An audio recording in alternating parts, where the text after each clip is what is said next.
1757 সালের 23শে June. ধূর্ত British সেনাপতি Robert Clive একপাশে 50,000 সৈন্য নিয়ে বাংলার শেষ স্বাধীন নবাব সিরাজউদ্দৌলা। সংখ্যায় বহুগুণ বড় হওয়া সত্ত্বেও মাত্র কয়েক ঘন্টায় যুদ্ধে পতন ঘটল বাংলার স্বাধীনতার। শুরু হলো 200 বছরের দীর্ঘ ব্রিটিশ দাসত্বের শৃঙ্খল। এই ট্র্যাজেডির কথা উঠলেই আমাদের মাথায় একটি মাত্র নামই ভেসে ওঠে, মীর জাফর। মীর জাফর মানেই বিশ্বাসঘাতকতা, মীর জাফর মানেই দেশের স্বাধীনতা বিকিয়ে দেয়া। কিন্তু ইতিহাস কি আসলেই এত সহজ? মীর জাফর কি সত্যিই একাই এই পুরো রাজপ্রাসাদের চক্রান্ত বুনেছিলেন, নাকি মীর জাফর ছিলেন কেবল এক বিশাল হিমশৈলের দৃশ্যমান চূড়ামাত্র? তার পেছনে ঢাকা পড়ে থাকা আসল খলনায়ক কারা ছিলেন, যারা নবাবের পিছনে দাঁড়িয়ে হাসছিলেন এবং নিজেদের স্বার্থের জন্য পুরো দেশকে তুলে দিয়েছিলেন সাদা চামড়া বণিকদের হাতে? আজ আমরা উন্মোচন করব পলাশী যুদ্ধের নেপথ্য, সেই চরম সত্য এবং আসল খলনায়কদের মুখোশ। মীর জাফর আলী খান ছিলেন নবাব আলীবর্দী খানের ভগ্নিপতি এবং সিরাজউদ্দৌলার প্রধান সেনাপতি। হ্যাঁ, এটি চরম সত্য যে তিনি পলাশীর যুদ্ধে নবাবের হয়ে লড়েননি। তার নির্দেশেই নবাবের মূল বাহিনী নিষ্ক্রিয়ভাবে দাঁড়িয়ে কেবল তামাশা দেখছিলেন। কিন্তু মীর জাফর নিজে কিন্তু কোনো মাস্টারমাইন্ড বা অত্যন্ত বুদ্ধিমান চক্রান্তকারী ছিলেন না। তিনি ছিলেন মূলত একজন অত্যন্ত লোভী ও উচ্চাকাঙ্ক্ষী মানুষ, যিনি যে কোনো মূল্যে সিরাজউদ্দৌলাকে সরিয়ে নিজে বাংলার নবাব হতে চেয়েছিলেন। রবার্ট ক্লাইভ মীর জাফরের এই দুর্বলতাকে খুব সহজেই ব্যবহার করেছিলেন।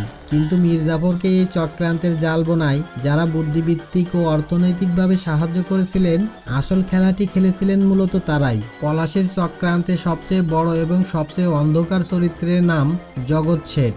আসলে জগৎ শেঠ কোনো এক ব্যক্তির নাম নয়, এটি ছিল তৎকালীন বাংলার সবচেয়ে ধনী মারোয়ারি ব্যাংকার ফাতেহ চাঁদের পরিবারকে দেয়া একটি উপাধি।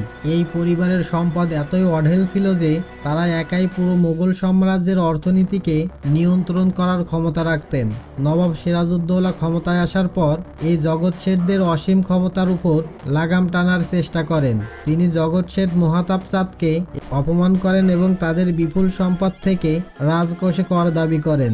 জগৎ শেঠেরা বুঝতে পারেন সিরাজউদ্দৌলা যদি ক্ষমতায় থাকেন তবে তাদের একচেটিয়া ব্যাংকিং সাম্রাজ্য ধ্বংস হয়ে যাবে। তাই তারা ব্রিটিশ ইস্ট ইন্ডিয়া কোম্পানিকে বাংলায় নিয়ে আসার এবং সিরাজউদ্দৌলাকে সরানোর সম্পূর্ণ নীলনকশা তৈরি করেন। পলাশীর ষড়যন্ত্রের পেছনে আসল ফাইন্যান্সার বা অর্থদাতা ছিলেন কিন্তু এই জগৎ শেঠেরাই।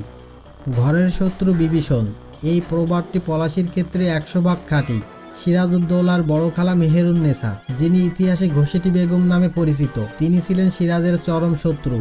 আলীবর্দী খানের মৃত্যুর পর ঘোষেটি বেগম চেয়েছিলেন তার পালিত পুত্র শওকত জং বাংলার নবাব হোক, কিন্তু তরুণ সিরাজউদ্দৌলা সিংহাসনে বসায় ঘোষেটির সমস্ত পরিকল্পনা ভেঙে যায়। পরবর্তীতে সিরাজউদ্দৌলা ঘোষেটি বেগমকে নজরবন্দি করেন এবং তার মতিঝিল প্রাসাদের সমস্ত ধন সম্পদ বাজেয়াপ্ত করেন। এই অপমানের প্রতিশোধ নিতে ঘোষেটি বেগম ব্রিটিশ এবং মীর জাফরের সাথে গোপনে যোগাযোগ শুরু করেন। নবাবের দরবারের সমস্ত গোপন তথ্য তিনি ষড়যন্ত্রকারীদের হাতে তুলে দিতেন। পলাশীর ষড়যন্ত্রের আরেকটি অত্যন্ত চতুর চরিত্র ছিল উমিচাঁদ। রবার্ট ক্লাইভ এবং মীর জাফরের মধ্যকার গোপন চুক্তিটি লিখেছিলেন এই উমিচাঁদই। কিন্তু উমিচাঁদ এতটাই লোভী ছিলেন যে শেষ মুহূর্তে উমিচাঁদ হুমকি দেন যে তাকে যদি নবাবের কোষাগারের একটি বড় অংশ এবং কয়েক লাখ টাকা না দেওয়া হয় তবে তিনি নবাব সিরাজউদ্দৌলাকে এই পুরো ষড়যন্ত্রের কথা ফাঁস করে দিবেন। ধূর্ত রবার্ট ক্লাইভ তখন উমিচাঁদকে ঠকানোর জন্য একটি জাল চুক্তিপত্র বা রেড পেপার তৈরি করেন, যেখানে উমিচাঁদের সমস্ত দাবি মেনে নেওয়ার ভণ্ডামি করা হয়। পরবর্তীতে দেশ বিক্রির চুক্তি সফল হওয়ার পর উমিচাঁদ যখন জানতে পারেন তিনি প্রতারিত হয়েছেন তখন তিনি মানসিক ভারসাম্য হারিয়ে ফেলেন। এছাড়া নবাবের আরেকটি বিশ্বস্ত দেওয়ান রায় দুর্লভ নিজের আখের গোছাতে মীর জাফরের দলভুক্ত হয়েছিলেন। 1757 সালের 23শে জুন কেবল মীর জাফরের বিশ্বাসঘাতকতায় বাংলার পতন হয়নি, এটি ছিল বাংলার আমলা, ব্যবসায়ী, পরিবার এবং সেনাবাহিনীর একটি সম্মিলিত বিশ্বাসঘাতকতা। তবে প্রকৃতি মীর জাফরকে ক্ষমা করেননি। নবাব হওয়ার মাত্র 3 বছরের মাথায় ব্রিটিশরা তাকে ক্ষমতার মসনদ থেকে ছুঁড়ে ফেলে দেন এবং পরবর্তীতে কুষ্ঠরোগে অত্যন্ত যন্ত্রণাদায়ক মৃত্যু ঘটে তার। মীর জাফর ইতিহাসের বিশ্বাসঘাতকতার প্রতীক হয়ে থাকলেও আমাদের মনে রাখা দরকার যে জগৎ শেঠ, ঘোষেটি বেগম আর উমিচাঁদের মতো অর্থনৈতিক ও পারিবারিক লোভীরাই ছিল পলাশীর নেপথ্যের আসল ট্র্যাজেডির রূপকার। পলাশীর সেই অন্ধকার অধ্যায় আমাদের শেখায় যে বাইরের শত্রুর চেয়ে ঘরের ভেতরের লোভী ও বিশ্বাসঘাতকরা অনেক বেশি বিপজ্জনক।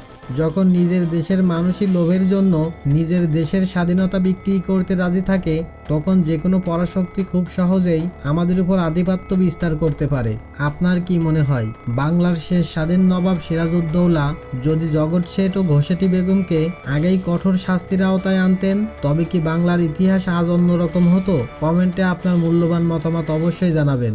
ভিডিওটি ভালো লাগলে লাইক ও শেয়ার করুন। আর ইতিহাসের এমন সব অকথিত ও রোমাঞ্চকর রহস্যর পর্দাফাঁস দেখতে বিশ্বকোণ চ্যানেলটি এখনই সাবস্ক্রাইব করে রাখুন।